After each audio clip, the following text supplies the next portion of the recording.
बहुत पहले यहाँ संस्कृत का अत्यधिक प्रचार था। प्रायः सब संस्कृत में बोलते थे। उस समय ऋषियों तथा मुनियों ने जो समय समय पर प्रवचन कहे, उन्हीं के सदुपदेशों को उपनिषद कहते हैं। कुछ काल पहले अपने देश में संकुचित विचार भी था। लोग सर्वसाधारण को यह उपनिषद ज्ञान नहीं बताते थे, इसलिए इसका विशेष प्रचार नहीं हुआ। योग शिखोपनिषद में शिव और ब्रह्मा का संवाद है। ब्रह्मा जी ने शिव जी से पूछा, कोई योग और कोई ज्ञान को मोक्ष प्राप्ति के लिए बतलाते हैं, आपका क्या मत है? इस पर शिव जी ने उत्तर दिया, ज्ञानहीन योग और योगहीन ज्ञान मोक्ष कर्म में समर्थ नहीं होता। इसलिए मुमुक्षु को ज्ञान और योग दोनों का दृढ़ता के साथ अभ्यास करना चाहिए। मोक्ष का अर्थ है बंधन से छूट जाना। हम सब लोग बंधन में बंधे हुए कैद हैं, शरीर में कैद हैं और जड़ चेतन की गिरह से बंधे हुए हैं। इसलिए सब लोग दुख उठाते। यह दुख क्यों होता है? शरीर रहने पर ही दुख होते रहते, काम क्रोध उत्पन्न होते रहते। इसका कारण शरीर है। शरीर और संसार से छूटने से ही दुख छूटेगा।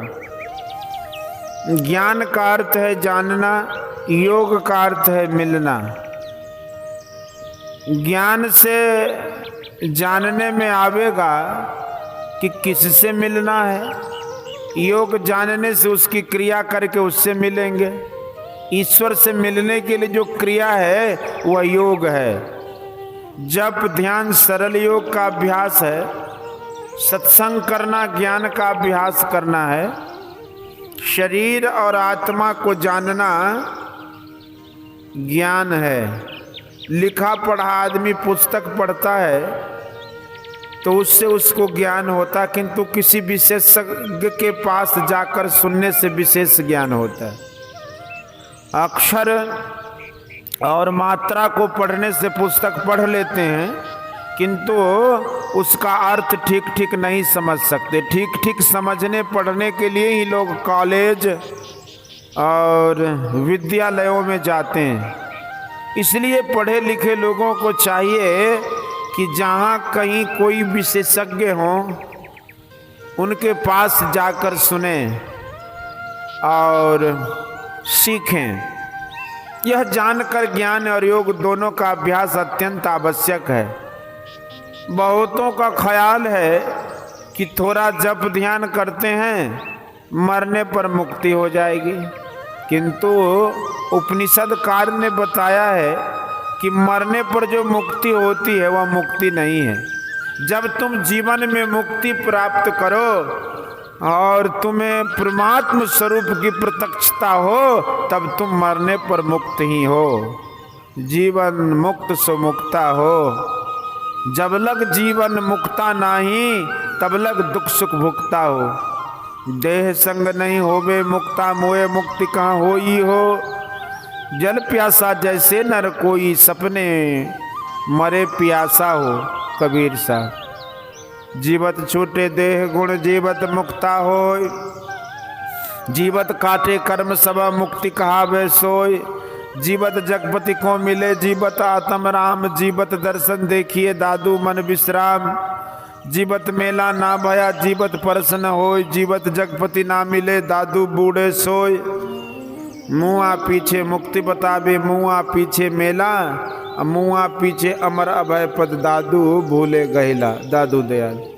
सुनि समझहि जन मुदित मन मज्जहि अति अनुराग, अल्लाह ही चार फल अछत तनो साधु समाज प्रयाग। गोस्वामी तुलसीदास जी। फिर इस योग सिखोपनिषद में कहा गया है कि मरते समय जैसी भावना रहेगी उसी के अनुकूल शरीर होगा। यदि मरने के समय पाश्विक भावना हो तो बड़ा बुरा होगा। इसलिए सचेत रहो कि मरने के समय यह बुरी भावना न आने पावे। जिस आदमी की जागृत अवस्था के काल में जिस ओर विशेष ख्याल लगा रहता है, स्वप्न में भी वही वह देखता है।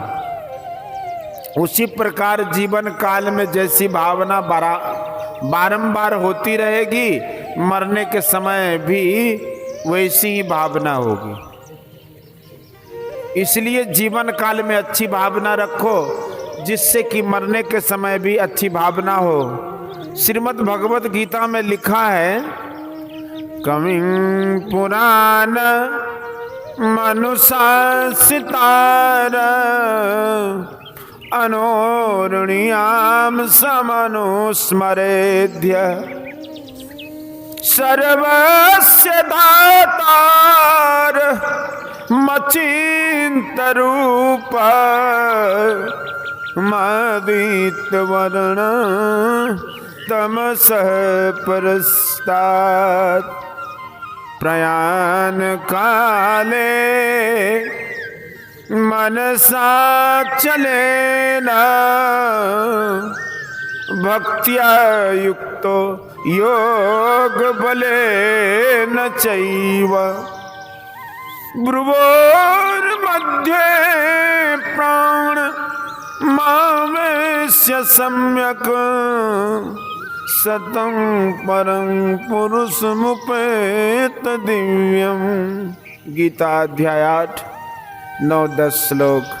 अर्थात जो मनुष्य मृत्यु के समय अचल मन से भक्ति से सराबोर होकर और योग बल से भ्रिकुटी के बीच में अच्छी तरह प्राण को स्थापित करके सर्वज्ञ पुरातन नियंता सूक्ष्मतम सबके पालनहार अचिंत सूर्य के समान तेजस्वी अंधकार से पर स्वरूप का ठीक स्मरण करता है, वह दिव्य परम पुरुष को पाता है।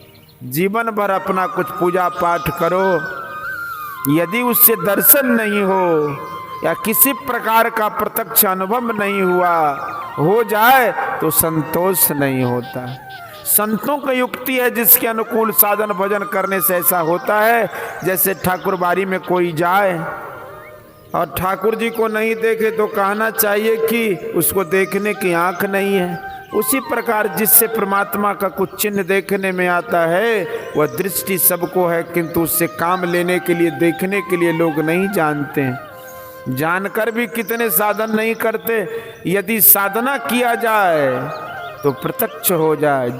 जिनको दर्शन हुआ वे कहते हैं आपका शरीर शिवालय है, इसमें शिवलिंग की स्थापना है। बाहर में परस्तर का शिवलिंग बनाकर पूजते हैं, आपके अंदर बनी हुई प्रतिमा या शिवलिंग प्राकृत है, वह बना हुआ है ही, बनाने की जरूरत नहीं। वह नाद रूप है, शब्द रूप शिवलिंग है। शिवलिंग के नीचे जलधरी रहती है। उसी प्रकार उस नाद के नीचे बिंदु है, शिवलिंग नाद है और बिंदु शिव शक्ति चिन्ह रूप जलधरी है। जो साधन करे उसको ये अपने अंदर में प्रत्यक्ष होंगे। जो अच्छी तरह कोशिश करे तो अवश्य देखेगा। ये कोई ऊंचे दर्जे की चीजें नहीं है, नीचे की ही है, किंतु मन को पवित्र रखना जरूरी है। जिसका मन पवित्र नहीं है वह उसे देख नहीं सकता।